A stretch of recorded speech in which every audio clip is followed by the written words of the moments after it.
दोस्तों, दुनिया भर में कई ऐसी मिथक कहानियां हैं जिनका प्रूव होना अभी बाकी है। कुछ के फेवर में कई एविडेंसेस भी पाए गए हैं, तो कुछ की कहानियां आज भी आर्कियोलॉजिस्ट का सिर चकरा देती हैं। तो आज हम आपको 10 ऐसी ही कहानियां बताने जा रहे हैं जो मिथ या रियल कोई भी नहीं जानता। तो चलिए शुरू करते हैं आज की इस वीडियो को। The lost city of Kalahari. हम आपको कालाहारी डेजर्ट के जिस शहर की कहानी बताने जा रहे हैं, वास्तव में वो सच है भी या नहीं, हम ये भी नहीं जानते। इस गुमनाम शहर के रहस्य ने सभी को आश्चर्यचकित कर दिया है। जैसा कि हम सभी जानते हैं, कालाहारी नामीबिया का एक रेगिस्तान है।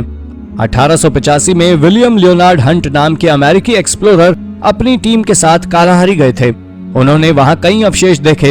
हंट के अनुसार ये एक प्राचीन सिविलाइजेशन के अवशेष थे जो विलुप्त हो चुकी है।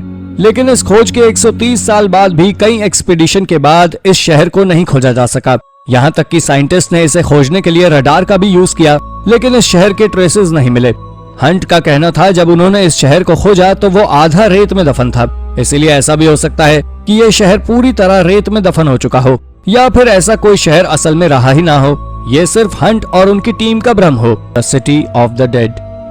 दोस्तों, हम सभी जानते हैं कि इजिप्ट जाना ही अपनी आर्कियोलॉजिकल साइट्स के लिए जाना जाता है, लेकिन ये जगह इजिप्ट की बाकी सभी आर्कियोलॉजिकल साइट से रोचक और रहस्यमय है। यहाँ मिली अंडरग्राउंड टनल्स और उसमें मिली डेड बॉडीज आज भी हम सभी के लिए रहस्य बनी हुई है। ये टनल किस लिए यूज की जाती थी, आर्कियोलॉजिस्ट को भी नहीं पता। आर्कियोलॉजिस्ट के अनुसार ये नेक्रोपोलिस 15,000 साल पुराना है। आर्कियोलॉजिस्ट की थ्योरी के अनुसार यहाँ स्थित पिरामिड में एक ब्रॉन्ज डोर हुआ करता था जिससे टनल में जाया जा सकता था, लेकिन इस थ्योरी को प्रूव नहीं किया जा सका क्योंकि उस समय तक किसी भी एंशिएंट इजिप्शियन सिविलाइजेशन के लोग टनल बनाना नहीं जानते थे। असायरियन आर्टिफैक्ट्स इन अबैंडन्ड टनल। तालिबान के लोग जब इराक पर हमला कर रहे थे, उन्होंने कई बहुमूल्य आर्टिफैक्ट्स और एंशिएंट ट्रेजर्स को नष्ट कर दिया। लेकिन दुनिया को हैरानी तब हुई जब इस हमले में एक्सीडेंटली एक सालों पुराने असायरियन आर्टिफैक्ट्स खोज निकाले गए। ये आर्टिफैक्ट्स नबी यूनुस श्राइन के अंदर दफन पाए गए थे। आर्कियोलॉजिस्ट के अनुसार ये साइट 7th सेंचुरी बीसी के समय के नियो असायरियन किंग का पैलेस भी थी। इस साइट को पहले ही खोज लिया गया था और यहाँ एक्सकेवेशंस कार्य भी जारी थे, लेकिन 2005 में फंड्स की कमी की वजह से उन्हें इस साइट को दोबारा से कवर कर देना पड़ा। इन आर्टिफैक्ट्स को सुरक्षित रखने की दृष्टि से ये बेहद जरूरी भी था। इराक का इतिहास काफी समृद्ध रहा है, लेकिन फंड्स की कमी और कई हमलों के दौरान बहुत से बहुमूल्य आर्टिफैक्ट्स खो गए, जिन्हें आज भी ईरानी लोग रिकलेक्ट करने की कोशिश कर रहे हैं। The valley of the golden mummies. अगर हम ममीज की बात कर रहे हैं तो जो सबसे पहला नाम हमारे जहन में आता है वो है Egypt. Valley of golden mummies के नाम से जानी वाली ये जगह बहारिया ओएसिस की एक बरियल साइट है। इजिप्टोलॉजिस्ट जाही हवास और उनकी टीम ने यहाँ से लगभग 250 ममीज खोज कर निकाली हैं, लेकिन ये बस शुरुआत है और ऐसा माना जा रहा है कि यहाँ पर लगभग 10,000 ममीज दफन हो सकते हैं। यहाँ पाई गई ममीज ग्रीको रोमन पीरियड की हैं, यानी लगभग 2000 साल पहले के समय की। इसके अलावा यहाँ पर एक पब के होने के अवशेषों के साथ ब्रांडी की कई बोतलें मिली हैं। ब्रांडी की ये बोतलें अभी तक सील्ड थी। आर्कियोलॉजिस्ट के अनुसार इस पब का नाम एस्टली आर्म्ड पब था। ये पब 1821 का है। आर्कियोलॉजिस्ट ने यह भी पता लगाया है कि इस पब के ओनर के वंशज आज भी टेक्सास में रहते हैं। Would henge. स्टोन हेंज के बारे में तो आप सभी को पता ही होगा, लेकिन क्या आप जानते हैं यॉर्कशायर में कुछ इन्हीं स्टोन हेंज जैसे दिखने वाले स्ट्रक्चर्स ढूंढ निकाले गए हैं। आर्कियोलॉजिस्ट के अनुसार ये लकड़ी के बने सर्कुलर मॉन्यूमेंट्स लगभग 4000 साल पुराने हैं और ये काफी दुर्लभ भी हैं। आसमान से देखी गई कुछ तस्वीरों में आर्कियोलॉजिस्ट को सर्कुलर डॉट्स दिखाई दिए। उस लोकेशन पर जाकर देखने पर उन्हें सर्कुलर शेप में वुडन पोस्ट दिखाई दिए। कुछ आर्कियोलॉजिस्ट का यही मानना है कि स्टोन हेंज की तरह इस जगह को किसी रिचुअल के लिए नहीं यूज किया जाता था, बल्कि यहाँ लोग सिर्फ आकर बैठते थे और रिलैक्स किया करते थे। लेकिन कुछ आर्कियोलॉजिस्ट का यह भी कहना है कि ये साइट रिचुअल्स के लिए यूज की जाती थी और ये लोग इस जगह के बीच में मृत लोगों को जलाया करते थे। आपको क्या लगता है, कौन सी थियरी सच है? अपना जवाब हमें कमेंट करके जरूर बताएं। Crab brain. हाल ही में एक रिसर्चर ने 30 करोड़ साल पुराना फॉसिलाइज्ड ब्रेन खोज निकाला है। ये ब्रेन किसी इंसान का नहीं बल्कि एक हॉर्स शू क्रैब का है। ये खोज इसलिए भी महत्वपूर्ण है क्योंकि हमेशा हड्डियों, दांतों जैसे मजबूत ऑर्गन्स ही फॉसिलाइज्ड फॉर्म में पाए जाते हैं। ब्रेन, स्किन टिश्यूज जैसे सॉफ्ट ऑर्गन्स का आमतौर पर डिके हो जाता है और उनके फॉसिल बनते ही नहीं। जीवाश्म विज्ञानियों के लिए यह काफी महत्वपूर्ण डिस्कवरी है। हॉर्स शू क्रैब स्पाइडर और स्कॉर्पियन फैमिली से ज्यादा मेल खाता है। उनका एवोल्यूशन अरेक्निड्स के तौर पर लगभग 40 करोड़ वर्ष पहले हुआ था। इस खोज के बाद सबसे अजीब बात यह सामने आई कि हॉर्स शू क्रैब के ब्रेन में ज्यादा कुछ एवोल्यूशन हुआ ही नहीं है। आज के समय के हॉर्सशू क्रैब की बॉडी पहले से इतनी इवॉल्व हो जाने के बाद भी ब्रेन का वैसा ही रहना साइंटिस्ट के लिए भी बहुत शॉकिंग था। Prehistoric rock structures. हाल ही में आर्कियोलॉजिस्ट को मिशिगन लेक के अंदर पत्थरों के रहस्यमय स्ट्रक्चर्स देखने को मिले हैं। अंडर वाटर आर्कियोलॉजिस्ट मार्क हॉली 2007 में किसी शिपरेक की तलाश में लेक मिशिगन की गहराई में गए थे, पर वहां उन्हें जो मिला वो वाकई हैरान कर देने वाला था। ये पत्थरों के बने स्ट्रक्चर्स थे। इनमें से एक विशालकाय पत्थर पर तो मैस्टेडन की कार्विंग भी थी, और जैसा कि हम जानते हैं मैस्टेडन 10,500 साल पहले विलुप्त हो चुके हैं, तो ये कार्विंग जाहिर तौर पर उससे तो पुरानी ही होगी। मिशिगन लेक पर इन रॉक स्ट्रक्चर्स के मिलने के ठीक बाद ही लेक ह्यूरन पर भी रहस्यमय स्टोन आर्टिफैक्ट्स पाए गए। यहाँ पाए गए पत्थरों के स्ट्रक्चर्स लगभग 9,000 साल पुराने हैं। अगर आप लेक में इतनी गहराई में मॉन्यूमेंट्स बनाए जाने पर शॉक्ड हैं, तो आपको बता दें कि उस समय एनवायरमेंटल कंडीशंस काफी अलग थी। ग्रेट लेक्स की गहराई आज से 91 मीटर कम हुआ करती थी। बाद में ग्लेशियर्स के पिघलने से वाटर लेवल बढ़ा। हालांकि आर्कियोलॉजिस्ट आज भी ये नहीं जानते कि ये दोनों स्ट्रक्चर्स एक ही सिविलाइजेशन के लोगों ने बनाए थे या नहीं। Ancient fingerprints. फॉर्मन और पोलैंड के बीच बनने वाली एक टनल में सालों पुराना फिंगरप्रिंट पाया गया है। सबसे पहले आर्कियोलॉजिस्ट को यहाँ पर एक 5500 साल पुराना सेरेमिक वेसल मिला था। हालांकि 5500 साल पुराना वेसल भी अपने आप में इम्पोर्टेंट है, लेकिन इस आर्टिफैक्ट के केस में सबसे ज्यादा ध्यान आकर्षित किया इसको बनाने वाले आर्टिस्ट के फिंगरप्रिंट ने। हजारों साल भी इस बर्तन पर इसे बनाने वाले का फिंगरप्रिंट साफ देखा जा सकता था। आर्कियोलॉजिस्ट के अनुसार ये वेसल फनल बीकर कल्चर का था। ये लोग यूरोप में 4000 से 2800 बीसी के समय में रहा करते थे। ये लोग बर्तन बनाया करते थे और यूरोप के सबसे पहले फार्मर्स थे। ऐसा माना जा रहा है कि इन बर्तनों में फूड आइटम्स या फिर लिक्विड्स रखे जाते होंगे, और ये फिंगरप्रिंट इसे बनाते समय गलती से इस पर रह गया होगा। इस फिंगरप्रिंट से आर्कियोलॉजिस्ट को पुराने समय में रहने वाले लोगों के बारे में बहुत सी जानकारियां जुटाने में मदद मिलेगी। दुनिया के सबसे पुराने फिंगरप्रिंट के बारे में आपका क्या विचार है, हमें कमेंट करके जरूर बताएं। Mummy virus. टाइटल का नाम सुनते ही आपके मन में क्यूरियोसिटी जाग गई होगी कि आखिर ये मम्मी वायरस क्या है। क्या ये किसी बीमारी का कोई वायरस है या फिर कुछ और? तो सस्पेंस को ज्यादा ना बढ़ाते हुए आपको बताते हैं कि हाल ही में जब आर्कियोलॉजिस्ट ने 17वीं सेंचुरी के समय की एक मम्मी को स्टडी किया, तो उन्होंने पाया कि इस बच्चे के शरीर में स्मॉल पॉक्स का बेहद खतरनाक वायरस था। 3000 साल पुरानी इन इजिप्शियन मम्मीज के चेहरे पर कई रैशेस देखे गए, और जब आर्कियोलॉजिस्ट ने इन्हें स्टडी किया तब जो सामने आया वो काफी हैरान कर देने वाला था। इन बॉडीज में स्मॉल पॉक्स का वायरस था, यानी स्मॉल पॉक्स वायरस हजारों साल पहले से दुनिया में था, लेकिन इसका खतरनाक और जानलेवा वर्जन बाद में इवॉल्व हुआ। Unique boat from history. 1891 में मेड ऑफ लिंकन नाम का एक शिप एब्रोलस हाईलैंड से गुजर रहा था, पर अचानक एक तेज तूफान के कारण जहाज में अफरा तफरी मच गई। हालांकि सभी क्रू मेंबर्स अपनी जान बचाने में सफल रहे, लेकिन जहाज को नहीं बचाया जा सका। किनारे पर उन्हें ग्रिक्सन फैमिली ने तूफान से बच निकालने के बाद क्रू मेंबर्स की मदद की थी। कैप्टन ने उन्हें ये नाव उपहार स्वरूप भेंट कर दी। कई सालों तक इसे फिशिंग बोट की तरह इस्तेमाल करने के बाद उन्होंने इसे बांध में रखवा दिया, और 2021 में दोबारा खोजे जाने तक ये वहीं रही। जॉन ग्रिक्सन नाम के ग्रिक्सन उत्तराधिकारी ने इसकी सूचना आर्कियोलॉजिस्ट को दी। वो समुद्री इतिहास के इस टुकड़े को देखकर दंग रह गए। ये एक बेहतरीन डिजाइन वाली बोट थी। इस तरह की ये पहली बोट है। रिसर्चर्स का कहना है ये उस समय की टेक्नोलॉजी के कई रहस्य खोल सकती है। एक्सपर्ट्स रिसर्च कर इसके बारे में जानकारी जुटाने में लगे हुए हैं। Irish bog body. कुछ ही साल पहले आयरलैंड में एक बॉग से एक मृत शरीर के अवशेष पाए गए। ये 2000 बीसी के समय की थी। आर्कियोलॉजिस्ट के अनुसार ये दुनिया में खोजी गई सबसे पुरानी बॉग बॉडी है। ये 4000 साल पुरानी थी। ये बॉग बॉडी आर्कियोलॉजी की दृष्टि से इसलिए भी खास है क्योंकि इसके शरीर पर लगा फ्लैश आज भी संरक्षित है।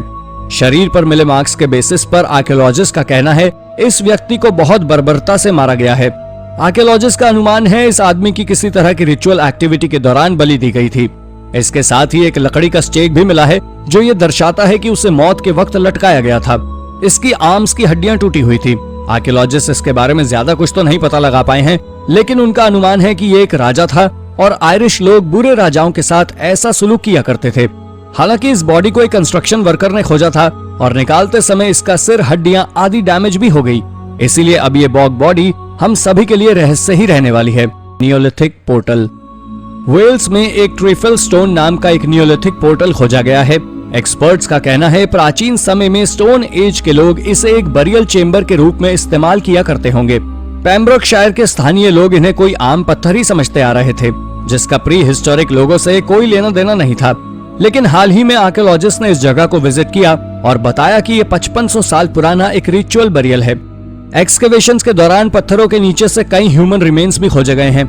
ये जगह पूरे वेस्टर्न यूरोप का अब तक का खोजा गया सबसे पुराना नियोलिथिक बरियल है, लेकिन इसे सिर्फ एक बार बरियल साइट के तौर पर इस्तेमाल नहीं किया गया।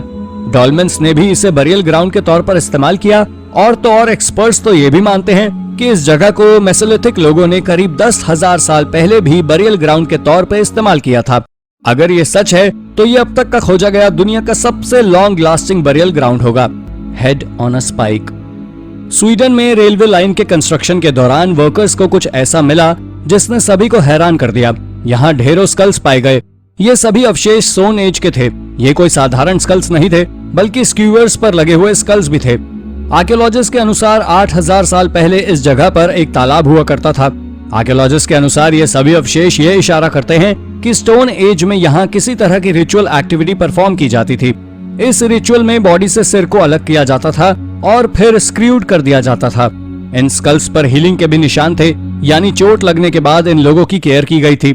तो फिर ये स्कल स्क्रूड कैसे हुए, कोई नहीं जानता। इसके अलावा ये सभी अवशेष बरियल मून्स के अंदर मिले थे, जबकि स्वीडन में स्टोन एज में बरियल मून्स बनाए ही नहीं जाते थे। तो फिर इन स्कल्स को इस तरह दफन करने की क्या वजह थी, ये अभी तक रहस्य बना हुआ है। Aztec slaughter. मेक्सिको के आर्कियोलॉजिस्ट ने स्पेनियर्ड्स लोगों के शरीर के अवशेष खोज निकाले। पुरातत्वविदों का कहना है कि इन लोगों को एज़टेक लोगों ने मारा था। यहाँ बड़ी संख्या में मिले मृत स्पेनिश लोगों के अवशेष इस बात की पुष्टि करते हैं कि एज़टेक लोग सचमुच स्पेन के लोगों की बलि दिया करते थे। कहा जाता है कि एज़टेक सिविलाइजेशन के समय जब स्पेन के लोगों का एक समूह एक यात्रा के दौरान इनके नजदीक से गुजरा, एज़टेक लोगों ने इन्हें बंधक बनाकर इनकी बलि दे दी। ऐसा भी कहा जाता है कि लगभग 8 महीने तक लगातार एज़टेक स्पेनिश लोगों की बलि दिया करते थे। ये सिर्फ कहानी नहीं है, आर्कियोलॉजिस्ट ने भी इसके फेवर में कई अवशेष खोजे हैं। एज़टेक सिविलाइजेशन के अवशेषों के साथ स्पेनिश स्कल्स का एक पिरामिड भी पाया गया है। एज़टेक सिविलाइजेशन के इस क्रूअल कल्चर के बारे में आपके क्या विचार हैं, हमें कमेंट करके जरूर बताएं। Viking slave graves. हाल ही में नॉर्वे में मिली एक वाइकिंग ग्रेव की खोज के बाद सभी के सामने इन स्ट्रॉन्ग वॉरियर्स की एक क्रूर तस्वीर सामने आई है। ये कब्रें स्लेव लोगों की हैं। इन स्लेव्स को उनके मास्टर्स के साथ दफन किया गया था, लेकिन ऐसे ही नहीं बल्कि उनका सिर कलम करके। असल में एक साथ मिले 2 तरह के ह्यूमन रिमेन्स, जिसमें कुछ के सिर उनकी बॉडी से अलग थे बल्कि कुछ के नहीं। इन दोनों की डाइट में काफी डिफरेंस देखा गया, और ये अंतर इसलिए है क्योंकि धड़ से अलग हुए सिर वाले रिमेन स्लेव्स के हैं, जबकि दूसरे सोसाइटी के प्रोमिनेंट मेंबर्स के। वाइकिंग्स की रेडर वाली इमेज के बिल्कुल ऑपोजिट ये अवशेष कुछ अलग ही कहानी बता रहे हैं। इसके अलावा वाइकिंग्स के बारे में एक कड़वा सच ये भी है कि वाइकिंग्स जिन भी जगहों पर हमला करते थे उन्हें अपना गुलाम बनाकर रख लेते थे, और ये तो आप देख ही चुके हैं कि वाइकिंग्स अपने स्लेव्स को किस तरह ट्रीट किया करते थे। स्टीक थ्रू द हार्ट। हमारी इस स्टोरी पर तो शायद आप विश्वास ही नहीं करेंगे, बल्गेरिया में एक वैम्पायर की कब्र खोजी गई है। इसके हार्ट के पास से स्टेक घुसा हुआ पाया गया है। ऐसा कहा जाता है कि स्टेक को इसके शरीर में इसलिए घुसाया गया था कि वो मरने के बाद भी उठ ना सके। अगर हम ये भी मान ले कि ये आदमी वैम्पायर नहीं था, तो ऐसा हो सकता है कि आसपास के लोगों ने उसे वैम्पायर समझ के मार दिया हो। ये अकेला इस तरह का अवशेष नहीं था। 2012 और 2013 में कुछ अन्य साइट्स पर भी ऐसे भी वैम्पायर रिमेन्स देखे गए, और आज तक बल्गेरिया में लगभग 100 वैम्पायर रिमेन्स खोजे जा चुके हैं। आपको क्या लगता है, वैम्पायर्स वास्तव में होते हैं या ये सिर्फ वहम होता है? अपना जवाब हमें कमेंट करके जरूर बताएं। लेक। दोस्तों, लेक का नाम सुनते ही आपके दिमाग में बेहद खूबसूरत और सूदिंग इमेज आती होगी, लेकिन अभी हम जिस लेक की बात कर रहे हैं वो कोई साधारण लेक नहीं है। यूएसए के मेसा वर्दे नेशनल पार्क के इस साइट पर लगभग 1000 साल पहले प्यूबलोन्स रहा करते थे। इन लोगों ने अपने घर पत्थरों को कार्व करके बनाए थे, लेकिन अचानक ये लोग कहाँ गए ये कोई भी नहीं जानता। लेकिन हाल में मेसा वर्दे में मिले इस रहस्यमय लेक ने कई सवाल खड़े कर दिए हैं। आर्कियोलॉजिस्ट का कहना है सर्कुलर शेप के इस वाटर रिजर्वॉयर पर कई रिचुअल एक्टिविटीज परफॉर्म की जाती थी। वर्ष 900 से 1200 के बीच यहाँ रहने वाले लोकल लोग इस लेक को रिलीजियस सेरेमनीज के लिए इस्तेमाल किया करते थे, लेकिन एग्जैक्टली इसका यूज क्यों किया जाता था ये तो पुरातत्वविदों को भी नहीं पता। Ancient brain surgery. आज के समय में हमारे पास सर्जरी के लिए कई टूल्स हैं, लेकिन अगर प्राचीन समय की बात करें तो अक्सर हमारे मन में सवाल आता है कि हमारे पूर्वज किस तरह सर्जरी किया करते थे।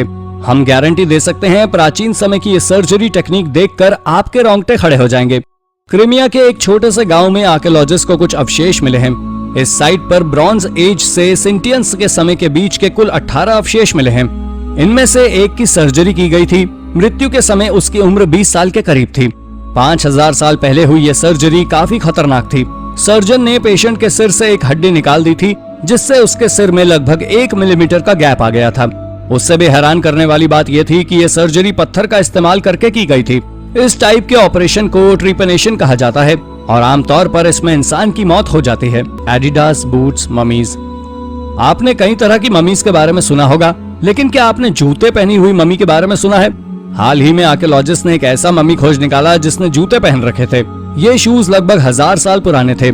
असल में ये एक मंगोलियन सीमस्ट्रेस की मम्मी है, जिसको एक प्रोफेशनल स्विंग किट, घोड़े के सिर और एक रैम के सिर के साथ दफनाया गया था। इस मम्मी ने जूते भी पहन रखे थे, जिनके डिजाइन की तुलना आप आज के समय के एडिडास शूज से कर सकते हैं। इन जूतों को देखकर कहीं से भी नहीं लगता कि ये 1000 साल पुराने होंगे। हालांकि आर्कियोलॉजिस्ट ये तो नहीं जानते कि औरत कौन थी, लेकिन इतना जरूर है कि ये सोसाइटी के उच्च कुल की महिला थी। लेकिन इसकी मौत काफी दर्दनाक थी। इसके सिर पर गहरी चोटों के निशान थे, लेकिन ये चोटें उसे कैसे लगी, उसके साथ क्या हुआ था, ये आज भी एक बड़ा रहस्य बना हुआ है। North York skeleton. United kingdom की यॉर्क मूर्स केव में ह्यूमन स्केलेटन्स का ढेर पाया गया है। आर्कियोलॉजिस्ट के अनुसार यूं अवशेष किसी रिचुअल सैक्रिफाइस के हैं, लेकिन ये किस तरह की रिचुअल एक्टिविटी थी, इसके बारे में पुरातत्वविदों को भी कोई जानकारी नहीं है। ये रिचुअल सैक्रिफाइसेस लगभग 2000 साल पुराने हैं। ये अवशेष 19वीं सदी में खोजे गए थे। उसके बाद आर्कियोलॉजिस्ट ने देखा कि इनमें से कुछ ममीज में इंजरी के निशान पाए गए हैं, पर हाल ही में हुई एक स्टडी में सामने आया है कि सभी ममीज में इंजरी के निशान थे, यानी ये जगह बलि देने के लिए प्रयोग की जाती थी। Bone tools. इंसान सदियों से अपने मृत लोगों के अवशेषों के साथ तरह तरह के प्रयोग करता आया है, लेकिन ऐसा कुछ आपने पहले कभी नहीं सुना होगा। आज के समय में ब्रिटेन के नाम से जाने जाने वाली जगह में लोगों को उनके अन्य फैमिली मेंबर्स की हड्डियों के साथ दफन किया गया है। यहाँ तक कि ये लोग अपने परिवार वालों की हड्डियों को अपने घरों पर डिस्प्ले किया करते थे। कुछ लोग मानते हैं कि माइथोलॉजिकल मान्यताओं की वजह से ऐसा किया करते थे, जबकि पिछले साल हुई एक स्टडी में सामने आया कि ये लोग इंसानी हड्डियों से एम्यूलेट्स, ऑर्नामेंट्स और अन्य तरह के डेकोरेटिव आइटम्स बनाया करते थे।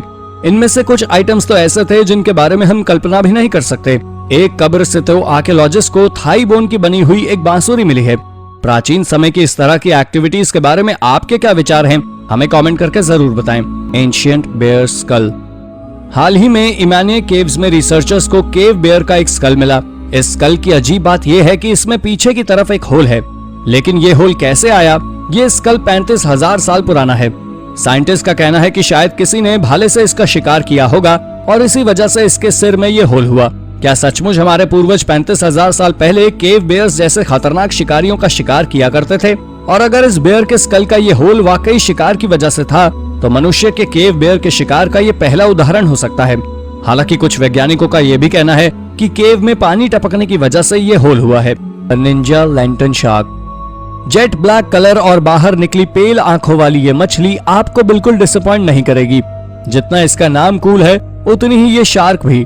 लेकिन अगर आप शार्क सुनकर ये सोच रहे हैं कि ये कोई बड़े साइज की फिश है, तो आपको झटका जरूर लग सकता है। ये मछली सिर्फ 45 सेंटीमीटर लंबी होती है, लेकिन इसका छोटा होना भी इसके लिए बेनिफिट ही है कि ये काफी तेजी से मूव कर सकती है। ये काफी विषैली होती है, लेकिन अच्छी बात यह है कि ये समुद्र में काफी गहराई पर रहती है, सरफेस से लगभग 304 मीटर नीचे। इसलिए इनका इंसानों से आमना सामना बहुत ही रेयर होता है।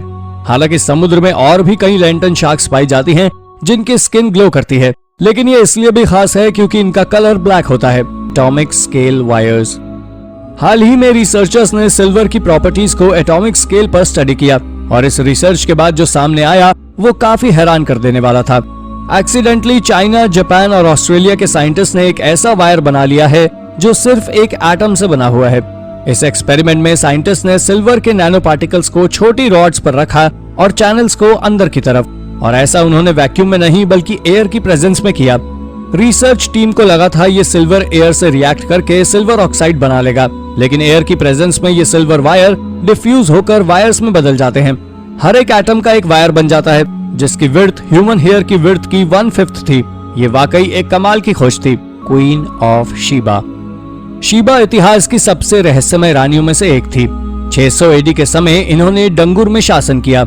ये काफी शक्तिशाली रानी थी, लेकिन असल मिस्ट्री तो ये है कि बहुत से लोग ये मानते ही नहीं कि शीबा नाम की रानी कभी एग्जिस्ट भी करती थी, और ना ही लोगों ने कभी उसका पैलेस देखा है। लोग इस रानी से जुड़ी कहानियों को सिर्फ मिथ मानते हैं। इथोपियन के लोग क्वीन शीबा को मदर ऑफ नेशन मानते थे, जो किंग सोलोमन की बुद्धिमानी को टेस्ट करने के लिए उसके राज्य गई थी। बाद में वो सोलोमन के बच्चे की माँ भी बनी, लेकिन काफी खोज के बाद भी इथोपिया में ना तो इनके कोई अवशेष पाए गए हैं, यहाँ तक कि ये लोग क्वीन शीबा के जिस महल का जिक्र करते हैं वो भी इथोपिया में कहीं नहीं पाया गया। आपको क्या लगता है, शीबा की ये कहानी सच है या मिथिक? अपना जवाब हमें कमेंट करके जरूर बताएं। The city of Troy. City of Troy की कहानी सबसे फेमस लेजेंड्स में से एक है। जितनी ये कहानी रोचक है, उतनी ही रोचक ये आर्कियोलॉजिकल साइट भी है। ग्रीक लेजेंड्स के अकॉर्डिंग इस शहर को लगभग 10 सालों तक बीसाइड रखा गया था। ट्रोजन वॉर तब शुरू हुई थी जब क्वीन हेलेन को पेरिस ने अगवा कर लिया था। ये पूरी कहानी होमर की बुक इलियाड में लिखी हुई है। होमर ने कहानी ट्रोजन वॉर के खत्म होने के सैकड़ों सालों बाद लिखी थी, इसलिए बहुत से लोगों को ये संदेह होता था कि असल में ये कहानी सच है भी या नहीं। ये शहर लगभग 4000 साल पहले बसा था और यहाँ अलग अलग समय पर अलग अलग नाम से शहर थे। एम्स्टरडैम के रिसर्चर का कहना है कि इस पर्टिकुलर जगह पर कम से कम 10 शहर रहे होंगे। हर एक शहर के नष्ट होने के बाद दूसरे शहर का निर्माण कर दिया गया, लेकिन ट्रोजन वॉर की स्टोरी रियल है या नहीं ये कह पाना मुश्किल है। King Arthur castle. हाल ही में पीटर फील्ड नाम के एक आर्कियोलॉजिस्ट ने दावा किया कि उसने किंग आर्थर के महल की एग्जैक्ट लोकेशन पता लगा ली है। लेजेंड्स के अकॉर्डिंग ये महल करीब 500 एडी के समय में स्थित था और इसे कैमेलॉट कहा जाता था, लेकिन ये स्टोरी शायद सिर्फ एक स्टोरी ही है। आज तक इस थ्योरी को कंफर्म करने के लिए साक्ष्य नहीं मिले हैं, यानी शायद किंग आर्थर का ये कासल सिर्फ एक कल्पना था और ऐसा कोई शहर कभी रियल में एग्जिस्ट ही ना करता हो।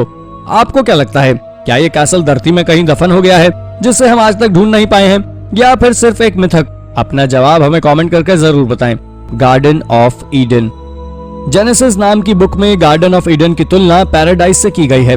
गार्डन ऑफ ईडन वही जगह है जहां एडम और ईव, दुनिया के पहले पुरुष और महिला, ने ट्री ऑफ लाइफ की शुरुआत की थी। आर्कियोलॉजिस्ट के अनुसार चर्च होली सेपल्चर वो जगह है जहां गार्डन ऑफ ईडन स्थित था। ऐसा हो भी सकता है क्योंकि होली सेपल्चर दुनिया का सबसे पवित्र चर्च माना जाता है। आर्कियोलॉजिस्ट का यह भी कहना है कि यही वो जगह है जहां एडम को दफनाया गया था। इसके अनुसार गार्डन ऑफ ईडन मेसोपोटामिया में स्थित हो सकता है।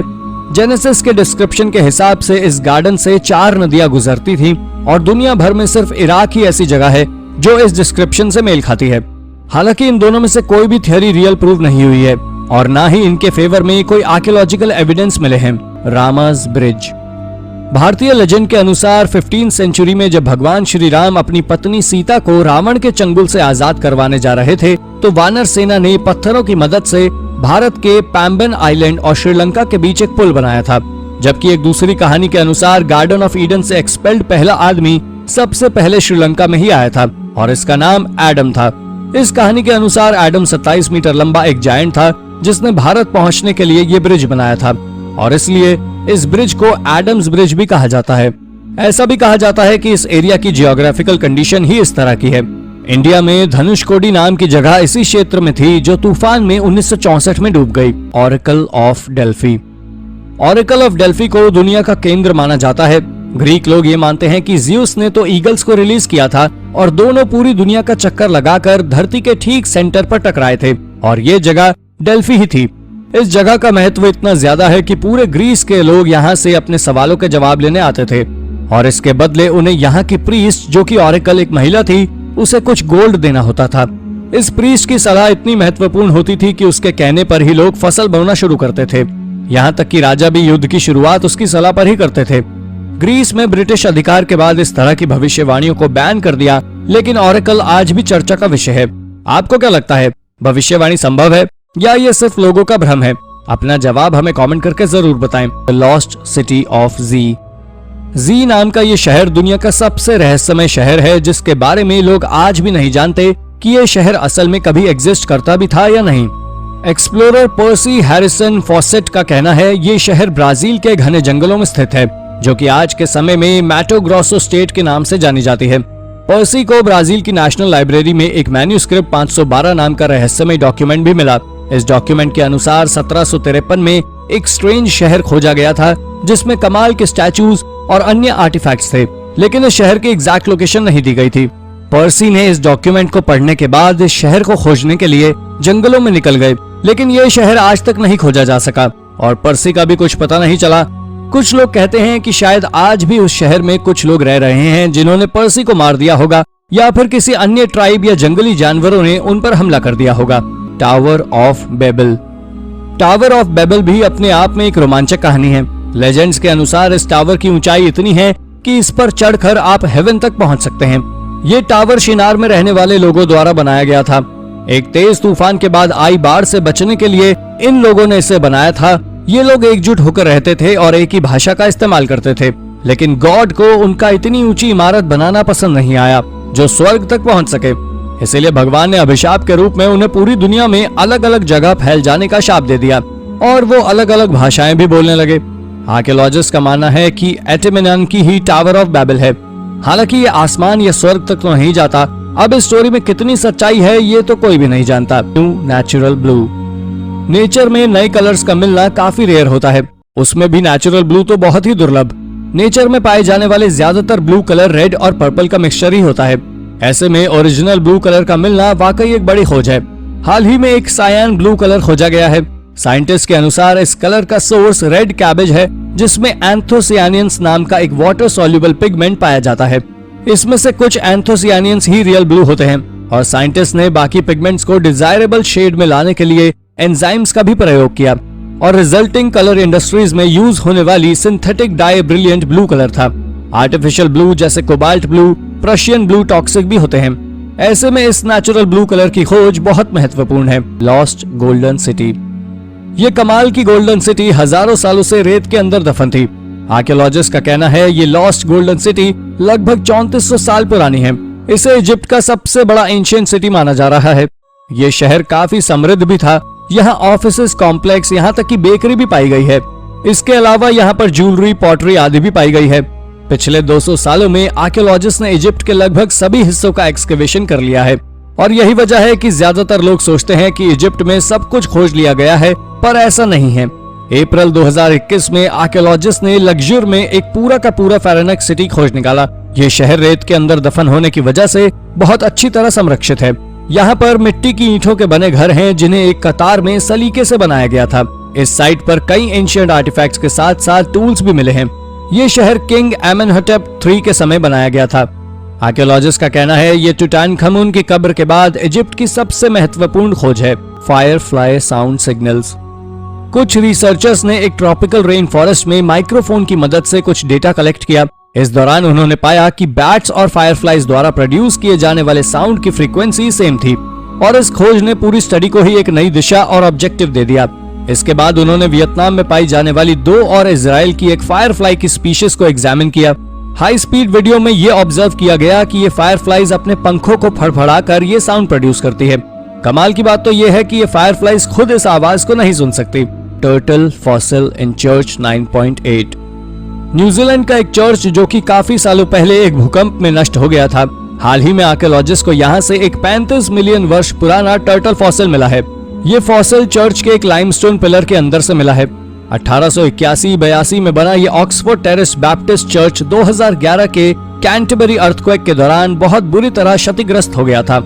2017 में इसके अवशेषों को हटाकर जब नए चर्च निर्माण के लिए कंस्ट्रक्शन टीम यहाँ पर गई, तब उन्होंने नए चर्च में निर्माण के लिए इस्तेमाल में लाने के लिए इन पिलर्स को तोड़ा और कुछ ऐसा खोज निकाला जिसकी किसी ने कल्पना भी नहीं की थी।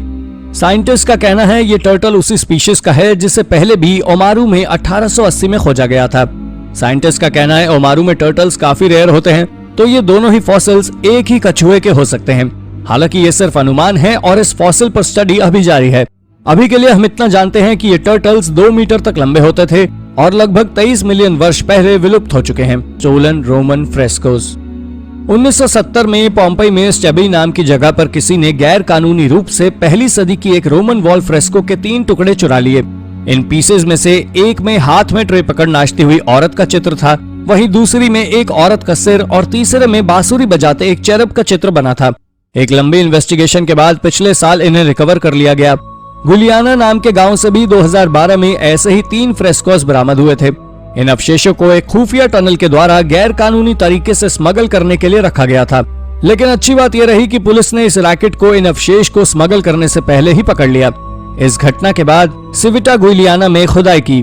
यहाँ से कई अन्य अवशेष भी पाए गए, लेकिन ज्यादातर अवशेष चोरी हो गए थे, इसलिए वैज्ञानिक किसी भी कंक्लूजन पर नहीं पहुंच पाए। Medieval Nubian cathedral.